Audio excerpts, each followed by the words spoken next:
सबका एक बार फिर से स्वागत है आरएससीआईटी की वीडियो पार्ट नंबर 4। आरएससीआईटी का जो एग्जाम होने वाला है, इस एग्जाम में जो आरएससीआईटी की बुक है उसमें 12 नंबर लेसन है और 12 नंबर एक्सेल के क्वेश्चन आपके सामने आए हैं, और वो इंपॉर्टेंटली वेरी वेरी इंपॉर्टेंट लेके आया हूँ आपके सामने, जिससे आप आराम से अगर पढ़ते हो तो पास हो जाएंगे।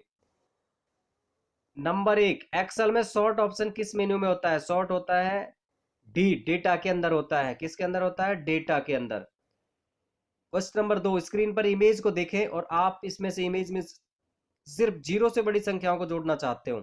जीरो, इसमें लिखा है 10 30, जीरो -10 -30 -10 प्लस का 20 और -25। तो उपरोक्त सिनेरियो को ध्यान में रखते हुए इसके लिए आप निम्न में से कौन सा फॉर्मूला अपनाएंगे? तो इसमें बोला है जीरो से बड़ी संख्या है, तो इफ का फॉर्मूला लगेगा इसके अंदर, और सम इफ का लगेगा। जोड़ना चाहते हो तो एक तो हो गया कि सम नहीं लगेगा, तो सम में ए और सी हट गया, इफ लगेगा सम के साथ, इसलिए बी और डी आ गया। और बी और डी में उसने बोला था बड़ा, जीरो से बड़ी संख्या है, तो बी सही जवाब होगा, क्योंकि ग्रेटर देन जीरो लिखा है, जीरो से बड़ी संख्या है, तो इसका सही जवाब क्या होगा? बी होगा। और डी क्यों नहीं होगा? क्योंकि उसमें लिखा है लेस देन जीरो, जीरो से छोटी संख्या है। क्वेश्चन नंबर यहाँ पे दे रखा है 3, स्क्रीन 1, इसमें आप अधिकतम आयु की गणना करना चाहते हो। 26, 32, 42, 51, 24, 31, इसमें अधिकतम जो आयु है उसकी गणना करना चाहते हो, तो कौन सा फॉर्मूला इसमें प्रयोग करोगे? तो यहाँ पे आप देखोगे अधिकतम के लिए मैक्स का फॉर्मूला लगता है। पहली बार तो आपको ये बता दूं मैं, मैक्सिमम नहीं आएगा, क्योंकि जो फॉर्मूला होता है मैक्स से स्टार्ट होता है, इसलिए बी और सी तो यहाँ से हट ही जाते हैं। बच गए ए और डी। ए और डी में से कौन सा सही होगा ये समझ लो। यहाँ पे जो फॉर्मूला दे रखा है बराबर मैक्स और छोटा कोष्टक C2:C7, ये इसका सही जवाब होगा। जब हम कॉलन लगाते हैं तो नीचे वाला क्यों सही नहीं है? नीचे वाले में यदि ये डॉलर बीच में होता तब नीचे सही हो सकता था। C2 के बीच में डॉलर होता और C7 के बीच में भी डॉलर होता, डॉलर और होता, तो ये यानी कि दो दो डॉलर ये आते तब होता, यानी कि ये सही नहीं होगा। क्वेश्चन नंबर नेक्स्ट आएगा। इमेज पर देखें, एक इमेज है जिसपे लिखा हुआ serial number, name, row number. ये राम IT8 ये लिखा है। तो इसमें से आपसे पूछा गया है कि इस पंक्ति आप पंक्ति संख्या खोजना चाहते हैं, तो उपरोक्त सिनेरियो में से किस फॉर्मूले का लगाओगे? पंक्ति ढूंढनी है आपको, तो यहाँ पे लगेगा सेल का फॉर्मूला। कौन सा लगेगा? सेल का फॉर्मूला लगेगा। और सेल में सी सही जवाब होगा, बराबर सेल छोटा कोष्टक इन्वर्टेड कोमा के अंदर रो कोमा C2। यहाँ पे क्या है कि इन्फो होगा नहीं, सेल होगा, और सेल में सी और डी दे रखा है। डी क्यों नहीं था? क्योंकि उन्होंने रो और C2 के बीच में कोमा की जगह कॉलन लगा दिया था, और कॉलन नहीं लगता है, कोमा लगता है इसके अंदर, इसलिए सही जवाब सी होगा। 5 नंबर का क्वेश्चन है, स्क्रीन पर इमेज देखें। स्क्रीन पर इमेज देखें। आपेक्षिक परिणाम के लिए आप स्तंभ में कौन सा सबसे उपयुक्त फॉर्मूला लगाएंगे? स्तंभ यानी कि कॉलम के अंदर, तो सही जवाब होगा बी, प्रॉपर B2 सही जवाब होगा। क्वेश्चन नंबर 6, एक्सेल बुक में इनमें से किसके संयोजन से बनती है? एक्सेल की जो वर्कबुक होती है वो वर्कशीट और चार्ट के संयोजन से बनती है, और RSCT में आया हुआ क्वेश्चन है एग्जाम में, और एक दो बार आ गया है, ये सही जवाब होगा। 7, निम्न एक्सेल टूल में कौन सा टूल एक अंतिम परिणाम से किसी अज्ञात वैल्यू गणना करता है? ये होता है गोल सीक। RSCT में आया हुआ क्वेश्चन है ये भी। क्वेश्चन नंबर नेक्स्ट होगा, एक्सेल 2003 का एक्सटेंशन, एक्सेल 2007 और एक्सेल 2010 का फाइल एक्सटेंशन क्या होगा? तो मैं आपको बताना चाहता हूं 2003 या उससे लो वर्जन के जो एक्सेल होते हैं वो उनका होता है XLX, और जो 7 और 7 से ऊपर के जितने भी वर्जन होंगे उनका होगा XLSX लग जाएगा। तो यहाँ पे हम देखते हैं ए में लिखा है XLS 2003, XLSX और XLSX, ये बिल्कुल सही, ए सही जवाब होगा। 9 नंबर क्वेश्चन है, स्क्रीन पर इमेज देखें।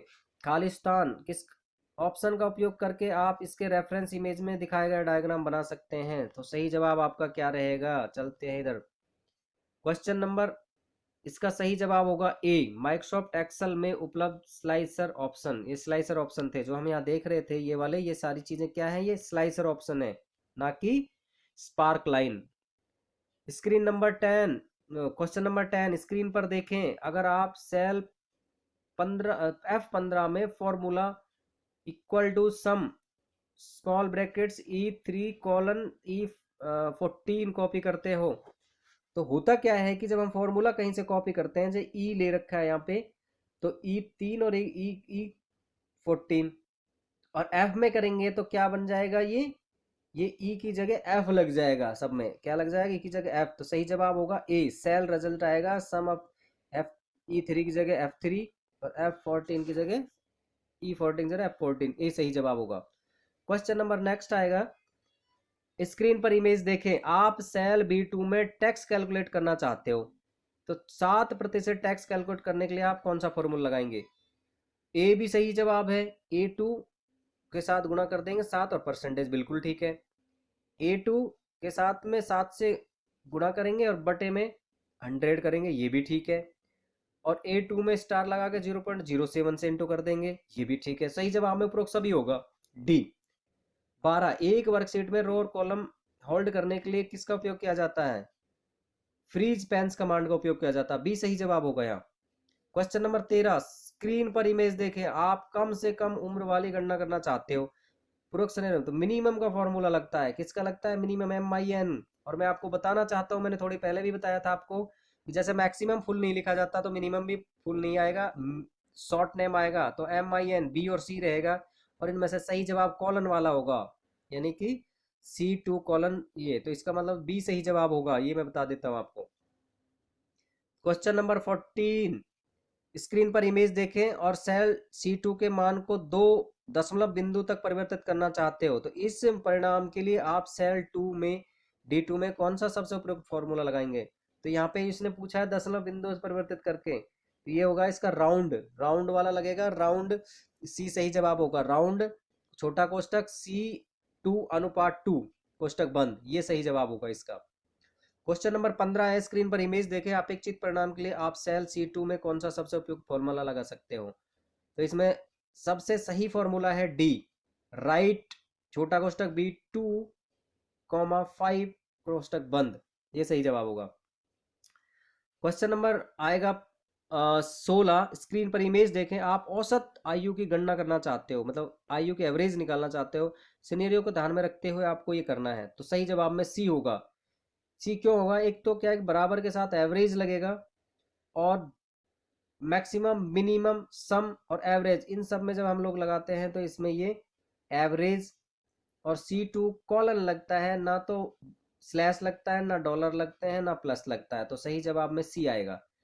17, स्क्रीन पर इमेज देखेगा, अगर आप फॉर्मूला बराबर $B3 सेल और F15 में कॉपी करते हैं तो क्या रिजल्ट आएगा, तो सही जवाब देख लेते हैं क्या आएगा इसका, डी सही जवाब आएगा, क्या आएगा, डी 100।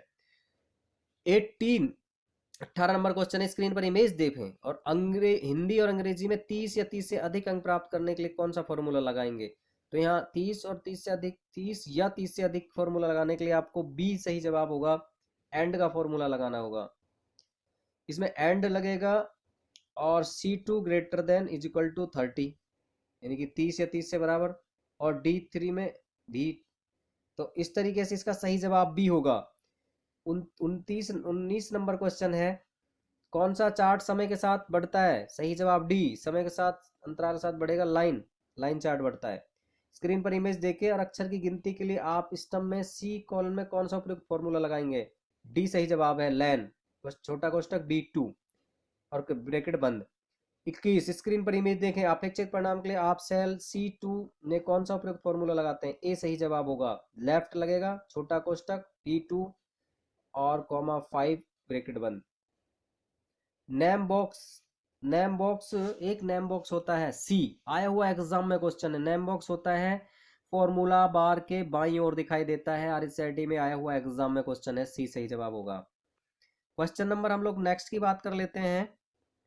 क्वेश्चन नेक्स्ट आएगा 21, वर्कशीट के एक स्थान से फॉर्मेटिंग को कॉपी कर किसी दूसरे स्थान पर फॉर्मेटिंग अप्लाई करना चाहते हो, सही जवाब डी होगा।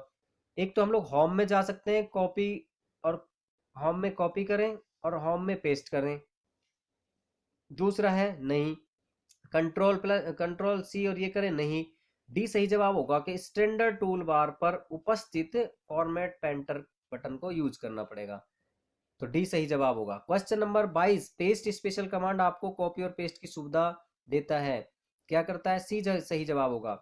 एक्चुअल फॉर्मूला के बजाय एक फॉर्मूला के परिणाम वैल्यू द्वारा, सी सही जवाब होगा। क्वेश्चन नंबर 23, माइक्रोसॉफ्ट एक्सेल 2010 का उपयोग कर कौन से चार्ट बनाए जा सकते हैं? लाइन चार्ट, बाई और पाई चार्ट, बार सॉरी बार और पाई चार्ट दोनों ही बनाए जा सकते हैं, ए और बी दोनों, और लाइन ग्राफ, ए और बी दोनों। इसके बाद में आ जाता है डी। क्वेश्चन नंबर नेक्स्ट है, एक सूत्र बनाने के लिए आपको किसका उपयोग करना है? सेल वैल्यू और सेल संदर्भ, सेल वैल्यू और सेल संदर्भ इधर आएगा शायद, डी सेल वैल्यू और सेल संदर्भ में डी सही जवाब होगा। 25, मान लीजिए कि आप इंटरनेट से एक्सेल फाइल डाउनलोड करना चाहते हैं, तो एम एस एक्सेल 2010 में खोलते हैं तो क्या खुलेगा? डी प्रोटेक्टेड व्यू में खुलता है। आए हुए एग्जाम में क्वेश्चन है, ये आया था रिसेट में भी लास्ट टाइम में। और 26, माइक्रोसॉफ्ट एक्सेल 2010 में चयनित सेल एक चार्ट बनाने के लिए कीबोर्ड से कौन सा शॉर्टकट की दबाते हैं? F11 दबाया जाता है, F11 सही जवाब होगा। और इस वाली वीडियो का लास्ट क्वेश्चन है 27, जब आप एक फॉर्मूला कॉपी करते हैं तो क्या होता है? सही जवाब में आएगा बी। क्या आएगा? B. Excel newly copied formula से सेल संदर्भ संपादित करता है। तो इस तरीके से आपने इस में एक्सेल के लेसन में 27 क्वेश्चन इंपॉर्टेंट नहीं, वेरी वेरी इंपॉर्टेंट आपने किए।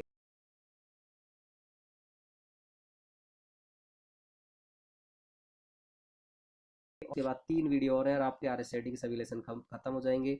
मिलते हैं नेक्स्ट वीडियो के साथ, तब तक के लिए जय हिंद जय भारत।